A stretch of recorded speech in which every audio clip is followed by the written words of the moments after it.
अस्सलामुअलैकुम एवरीवन। आज की वीडियो में हम बना रहे हैं पैनकेक्स, जिसमें जाएंगे 2 कप मैदा।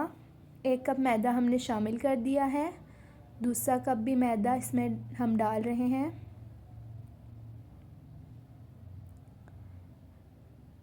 इसके बाद हम इसमें शामिल करेंगे 2 अंडे और आइसिंग शुगर हम इसके लिए यूज़ करेंगे 6 टेबलस्पून्स। चीनी की भी मिकदार आपने बिल्कुल सही रखनी है, 6 चम्मच आपने लेने हैं और आइसिंग शुगर यूज़ करनी है। इसको अच्छे तरीके से आप मिक्स कर लीजिए। अच्छी तरीके से आप इसे मिक्स करें और आपने क्वांटिटी तमाम चीज़ों की बिल्कुल इक्वल रखनी है। इसके बाद हम इसमें शामिल करेंगे 1 कप दूध। 1 कप दूध शामिल करने के बाद इसे अच्छे से मिक्स कर लीजिए ताकि तमाम चीज़ें यकजान हो जाएं। अच्छे से मिक्स करने के बाद आप इसमें 2 चम्मच बेकिंग पाउडर डाल दीजिए। अब इसे मिक्स कर लीजिए। तमाम इंग्रेडिएंट्स को अच्छे तरीके से मिक्स कर दीजिए। बेहतरीन रिज़ल्ट के लिए आपने इसकी मिक्सिंग बहुत अच्छी करनी है। इसके बाद हम इसमें half table spoon vanilla essence डाल देंगे।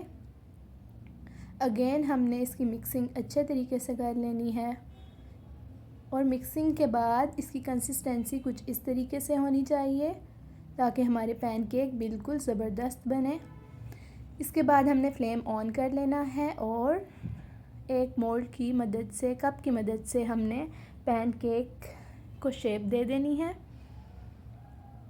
चूल्हा हमने बिल्कुल हल्की आंच पे रखना है। अगर हम तेज़ आंच पे पैनकेक बनाएंगे तो वो बिल्कुल जल जाएंगे और अंदर से कच्चे होंगे, इसलिए इसे हल्की आंच पर बनाएं। और जो इन पर बबल्स आने लग जाएं तब आपने इसको पलट लेना है। अच्छे से इसे एक तरफ से पकने दें और इस पर बबल आने पर इसको पलट लें। इसी तरह से हम सारे पैनकेक्स रेडी कर लेंगे। बबल्स आने पर इनको पलटते जाएंगे। लीजिए, हमारे पैनकेक्स बिल्कुल रेडी हैं। इस पर हनी, चॉकलेट और बनानास डालकर आप गार्निश कर लीजिए इसे।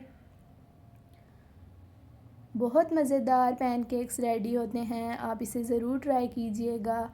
अपने फ्रेंड्स फैमिली के साथ शेयर कीजिएगा। मुझे अपनी दुआओं में याद रखिएगा। अल्लाह हाफ़िज़।